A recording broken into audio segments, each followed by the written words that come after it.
petits loups, aujourd'hui on se retrouve pour une vidéo très rapide. Alors ça va pas être concernant les terrariums, ça va être concernant les aquariums, donc ça va être très rapide.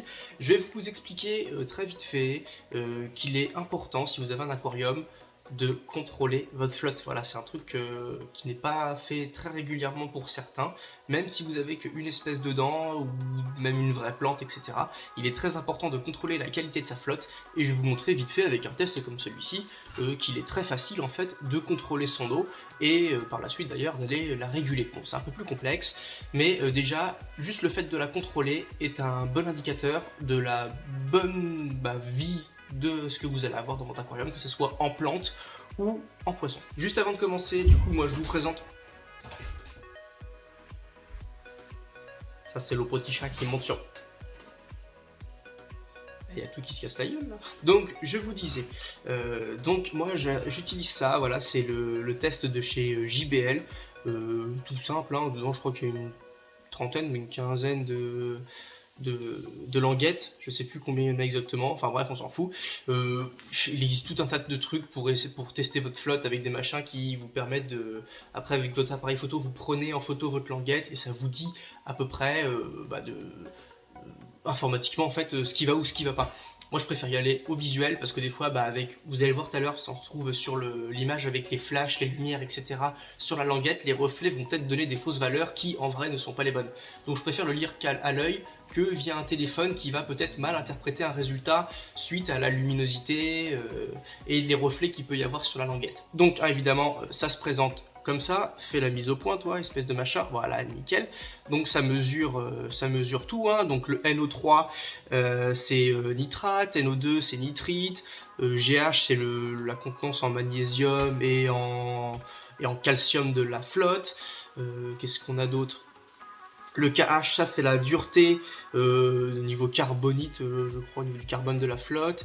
Qu'est-ce qu'on a d'autre? Ça teste aussi le pH, donc ça évidemment c'est l'acidité de l'eau. Et Cl2, bon bah ça va être tout ce qui va être chlore, hein, évidemment. Donc comment ça se présente? C'est simple, dedans vous avez des languettes, évidemment à bien refermer, faut pas que ça prenne l'humidité, qui vont se présenter comme ça. Donc là il y a deux bandes blanches en haut, on voit pas très bien.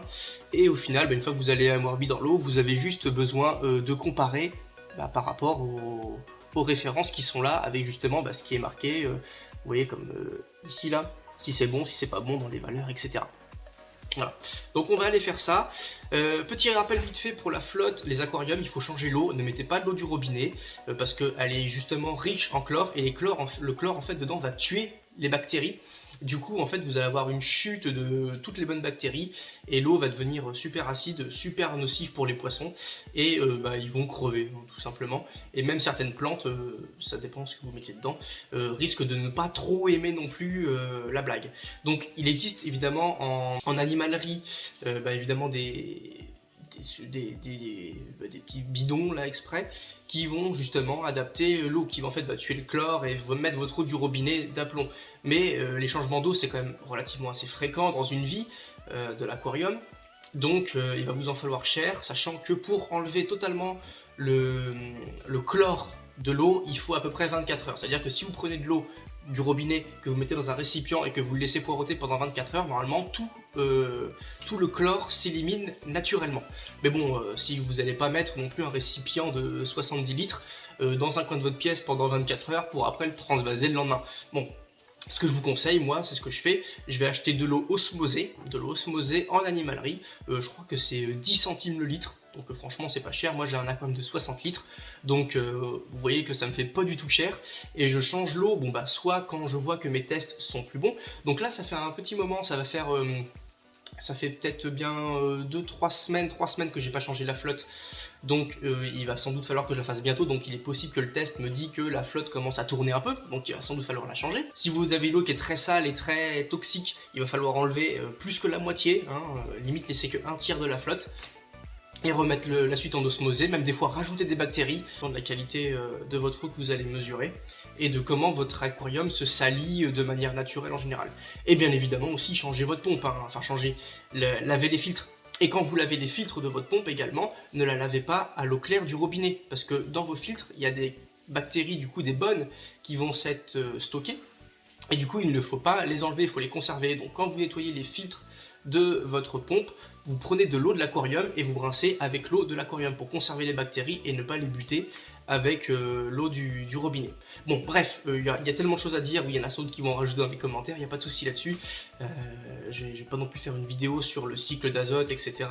D'un aquarium, sauf si ça vous intéresse, je peux en faire un, si vous voulez des vidéos spéciales aquariophilie. Je peux vous en faire quelques-unes, je ne suis pas un pro des aquariums, mais bon, il y a quand même quelques connaissances classiques. Si vous voulez une vidéo spéciale de comment fonctionne l'aquarium, la mise en eau, etc., les espèces à introduire, comment régler la température, etc., enfin les paramètres aussi évidemment, qui sont importants à contrôler. Si vous avez envie que je vous fasse une vidéo là-dessus, dites-le moi dans les commentaires et je verrai pour vous faire ça un truc assez propre. Donc voilà, bon bref, on passe sur le fait de changer la flotte, etc. On va tout simplement aller tester mon eau. C'est parti. Donc voici mon aquarium, donc le petit 60 litres, dont dedans j'ai des platis, j'ai des mollies, j'ai un combattant qui est là-bas, et j'ai un laveur de vitres, j'ai perdu le nom scientifique, etc. Mais bon, voilà, et du coup, des fausses plantes évidemment qu'on voit ici et là-bas, et là des vraies plantes là et là, qui sont des anubias, hein, du décor de chevaux, un truc où ils peuvent se balader dedans, un petit cercle dans le fond. Bon, avec les reflets, c'est pas forcément facile à voir, mais bon. Bref, on va faire le test. Donc évidemment, hop, vous prenez votre languette. Alors évidemment, ne le faites pas avec les mains mouillées, hein. Faut pas que les languettes soient mouillées avant les tests. Tac, donc et voilà, on ouvre la trappe, on plonge la languette dans la flotte, hop, on secoue un petit peu, pas trop longtemps, on revient, on essuie, et maintenant on va aller comparer. Alors comparons. Alors là je vois pas grand chose, voilà. Alors dans un premier temps, oula, alors je vois que sur la... Alors je vois mal parce que j'ai le flash qui tape sur le reflet de mon écran, mais de ce que je vois, j'ai l'impression que c'est pas bon en fait sur la languette, mais en vrai ça l'est, je pense qu'il y a des reflets, hein, en fonction de comment je place ma languette et avec le reflet blanc évidemment du projecteur qui vient frapper là-dessus, ça fausse un petit peu visuellement le rendu du résultat. Alors sinon, mon NO2 du coup on va être sur mes nitrates, en dessous les nitrites pour le NO3, nitrate en bas nitrite. Donc je suis bon, je suis à peu près à 25. Bon, l'eau, je pense qu'il va falloir un de ces quatre que je la change, hein, ça devient un indicateur. Pour NO2, bon bah là je suis d'un blanc, blanc comme un cul de bébé, il n'y a pas de problème. Pour mes GH, c'est la valeur hein, évidemment qui est juste là en vert au-dessus pour toute la rangée qui est ici. Donc là, celle-ci, elle est bonne, celle-ci, elle est bonne. Là, on est un peu dans le bleu, on est bon. Là, on est dans le bleu, on est bon, c'est parfait. Pour mon KH, donc ça va être la valeur qui est juste ici, là, au-dessus. Paf, que je vais mettre comme ça. Et ben, je suis bon, je suis pile poil entre le 6 et le 10. Je suis pas en dessous, ça se voit clairement. Je suis pas au niveau du noir, là, ça se voit clairement. Ensuite, pour mon pH, donc mon pH, pareil. Il est très très bon, je suis entre 7,2 et 7,6, c'est très très bien. Et au niveau de mon chlore, pareil, alors je vois pas trop le rendu de la vidéo. Ah oui d'accord, je la vois. Ah oui, en fait ça fait pas du tout pareil. On voit vraiment le reflet de la languette et je pense que selon comment je vais placer ma languette, le reflet va changer. Mais là, non, il est très bien, je suis vraiment très clair. Ça, je sais pas si ça se voit bien sur la vidéo, mais moi j'ai vraiment le truc en face des yeux et c'est vraiment clair. Donc il n'y a pas de souci, je suis pas non plus au niveau de 3, hein, je suis bien dans le OK à 0. Donc là, le seul paramètre qui est un petit peu tendu, c'est mon NO2, donc mes nitrates. Hein, on a l'impression que c'est vraiment rose, hein, je crois, sur la languette. Limite, on dirait que je me trouve le plus par là, alors que non, je suis bien au niveau du 25, ça se voit pas trop ce qu'il y a vraiment un reflet. Donc je sais qu'il va falloir que je change un peu ma flotte. Comme j'ai dit, hein, ça fait quelques semaines que je ne l'ai pas remplacé. Donc là, je vais être bon à la changer. Sachant que après, plus vous allez attendre à votre test d'eau là, plus en fait les variables risquent de changer. En fait, votre test, si après je le laisse pendant 3 heures sur une table, et vous allez voir que les couleurs vont totalement changer. C'est quelque chose qui se lit assez rapidement. Et je crois que c'est même indiqué. Oui, c'est indiqué là-haut. Vous devez du coup plonger dedans pendant à peu près. Enfin, non, même pas. Ça commence ici. Voilà, pendant 2-3 secondes, vous êtes dans l'eau, vous égouttez rapidement, et après vous avez jusqu'à 1 minute, entre 1 seconde, vous commencez 1 seconde après avoir sorti de l'eau, jusqu'à 1 minute grand max pour pouvoir lire justement vos paramètres. Donc là, moi ça fait plus d'1 minute parce que évidemment il y a des petits cuts là que j'ai dû faire.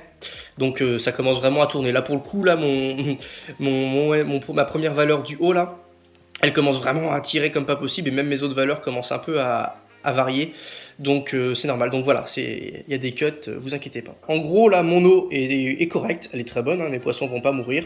C'est juste au niveau de mon NO2, de mon NO3, pardon, que ça va craquer. Mais bon, comme je l'ai dit, il va falloir que je fasse mon changement d'eau mardi. Normalement, c'est prévu pour mardi ce changement d'eau. Donc voilà, donc c'est juste une petite vidéo comme ça pour vous dire, surveillez bien votre flotte.